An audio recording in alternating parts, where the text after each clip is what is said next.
Hello everybody, welcome back to another video. In this video, I just got back from a job shadow with a couple orthopedic surgeons. I'm going to be talking about all of the cases that I saw today, show you some images, talk about them from my own research, what I was able to find, and kind of what I saw. Now, a warning, this video does contain medical procedures and pictures and videos that I'm able to find online. So if you have a weak stomach, or if you just don't want to watch those, then definitely look away. I'm going to be doing it for each of the procedures that I was able to watch today. So definitely don't watch them if you have a weak stomach, not responsible for anything that might happen to you during the video. If you do want to keep watching, feel free to. Just here is your warning. This is also not medical information. This is stuff that I found through my own research, pictures that I found that did not break HIPAA violations, nothing that was the actual patient that I was able to see during my day today, something that I found online, which I will give credit to for each of the pictures or the videos that I put. Let's get into it. So I started my day at 7 a.m., finished my day at about 5:30 p.m., and now I'm back explaining this. I started my day with about a 30-minute procedure for something called a trigger thumb release, or trigger finger release, whatever you want to call it. Now, trigger thumb is also known as stenosing tenosynovitis. It is when a tiny incision is made at the base of the thumb, and that tendon is simply released or cut and then stitched back up. Allows the patient full range of motion instead of having a lock or kind of click when they do that flexion and extension of their thumb, or another finger, but the one that I saw today was thumb. It took about 30 minutes. It was a really cool procedure because it seems like it helps the patient so much because it's such a quality of life thing, but it takes about 30 minutes. They simply wrap the patient up through a tiny incision and are good to go. The next thing, which was completely different and a drastic change, was something called a posterior surgical instrumentation and fusion, which was done for a scoliosis kid. The patient came in, not the patient that I'm showing, with a 99-degree curve, finished with roughly a 14-degree curve in those post-op x-rays after the instrumentations were placed, such as the rods that were on the sides and all the screws to hold them in place, and that spine was simply cranked. It was really awesome to see. I was standing on anesthesia's side on a couple of blocks to give me a better view directly down the patient by the head side, and being able to see a spine, physically with my own eyes was an absolutely incredible experience. It was something that I've seen in videos before, seen pictures of, seen x-rays of, pre-op and post-op, but have never been able to physically see. But it was an absolutely incredible about 4.5-hour procedure where the curve was simply changed in front of my eyes as the provider was able to move those rods and straighten out the spine. It was really cool to see. I was very fortunate, very lucky. And again, seems to make a massive difference in the patient. After those, they're up and walking pretty quickly after, and according to him, do very well post-op. And it was, again, really awesome to see because I've seen patients with scoliosis or kyphosis, but never pre-op and post-op. Being able to physically see them in surgery was an incredible experience. Going from a short procedure to a long procedure, back to a short procedure, I was able to see what's called a Risser cast, which is another type of treatment done for scoliosis that we were able to see. I've taken a couple of them off in office. It's a small cast where there's a little hole made kind of by the lungs, by the stomach side, sometimes by the side of the hip, depending on the curve that the patient has to provide some more relief. But it looks a little medieval when the patient's being set up. It's essentially where you place some straps by the head and by the hips and stretch the patient out, put the cast on, and then decompress that spine, allow it to be held in place by the cast that you put on. I've taken a couple off in office, but again, have never been able to see one placed in person under that general anesthesia. So that was a really cool process. It took, again, about 30 minutes, but you just wrap up the patient entirely, cut a hole out in the middle, cut one potentially on the side, ribs or hip, wherever you're needing that cast to be, depending on the patient's curve. They come in for a couple applications, don't normally come into office. From what I heard, we had a couple that came in, but they tend to be taken off under a general anesthesia and then immediately reapplied with a new one as that curve straightens out instead of going into surgery. After scoliosis cases were done, I was able to see a lot of knees. This was with a different provider than these spine cases, but I got to see 3 different knee arthroscopies, all with something unique to each of them. The first one was for something called an OCD lesion, or an osteochondroma discans. This was when the patient had a lesion on the bottom of their femur. I was able to see it drilled back, again, through knee arthroscopy, so a bunch of tiny cameras through little incisions, and was able to just remove that lesion with a little bit of bone drilling, sew the patient up. Again, pretty minor procedure, but seems like a major difference in the patient's life, allowing them less pain when they're able to move, go up and down, kind of do physical activities and stuff like that. It was also cool because I've seen patients come in with both knee OCD lesions, elbow lesions, stuff like that, and it was really cool to see, again, both a pre-op and a post-op, but then also see the patient under the general anesthesia actually getting it removed. Being able to see that knee drilling was an incredible experience. Being able to see a knee with my own eyes and a femur, head with my own eyes as well, was just, again, absolutely incredible.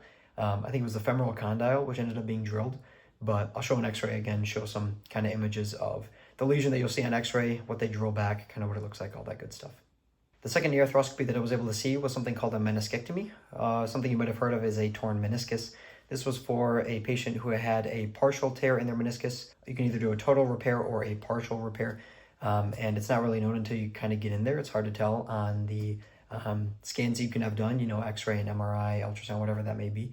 And so once the provider got in there, they were able to see a partial tear, ended up doing a partial repair instead of a full repair because it wasn't fully torn. You were able to just drill out that part that was fully, or drill out the part that was, torn, and then kind of just stitch back together the part that was partially ripped and what was left over. Not incredibly quick, but it was just really cool to see. So the third knee arthroscopy that I was able to see was a little bit different than those first two. Again, use those tiny cameras, use the tiny little incisions, but this one had a little bit bigger of an incision, because the patient had a gracilis tendon transfer. But before that, wasn't fully asleep, was kind of still moving around. And so the provider asked if anesthesia could come in and do a nerve block, which was really cool to see. I'd never seen a nerve block. I asked the doctor if I could go and watch anesthesia do it. He said, just ask anesthesia. I walked in, popped my head in, hey, I'm just job shadowing for the day. I'm one of the ortho techs. I was wondering if I could watch you do this nerve block on the patient. Provider said, of course. It was really cool to see. Ultrasound guided, used a needle, used a combination of a steroid and an anesthetic. And from what I found was a combination of the anesthetic bupivacaine through the needle, as well as a combination of the steroid, which is methylprednisolone.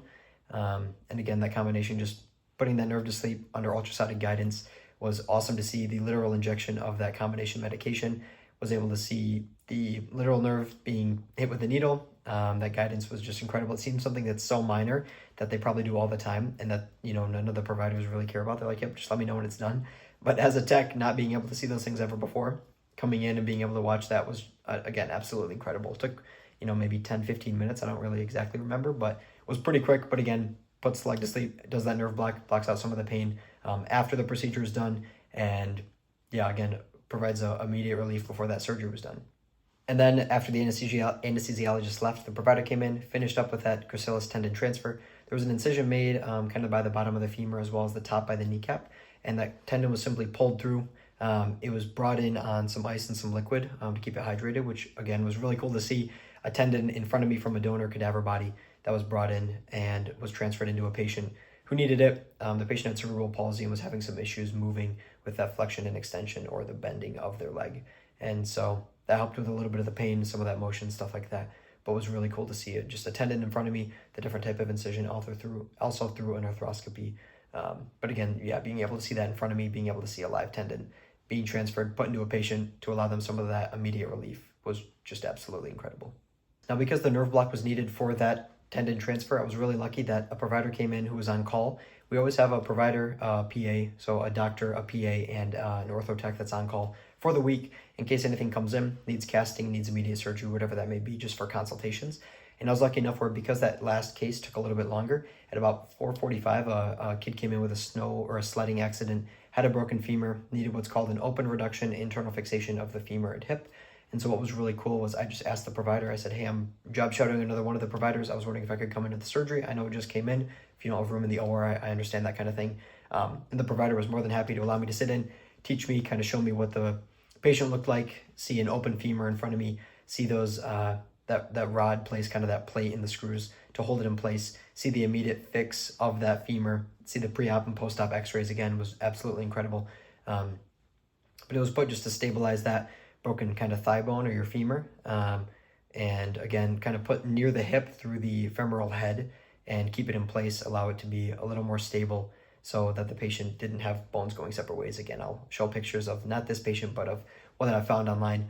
But yeah, again, was just really lucky and really fortunate. I hate to say fortunate, but to be there at that time and have the prior patient take a little bit longer so that I was able to see that emergent surgery that came in, and have the provider explain to me, kind of show me what the femur looked like. Being able to see a femur and a hip in person, again, was absolutely incredible. Being explained kind of what was going on, seeing the screws placed, was just an all-around incredible experience. So overall, it was an awesome day. Being able to see a bunch of different things, from knees to hips to thumbs to scoliosis without being opened up, was just an incredible day. I'm very thankful for all the providers and hope all the patients are doing well in their recovery with everything that they came in with and leaving with all the treatment that they received. But again, I'm in a very fortunate place to be able to see these things. And I hope you did learn something new. Again, not medical information, just stuff that I found through my own research, stuff that I was able to see with my own eyes, not the direct patients exactly, but stuff that I found online, which I'll give credit to.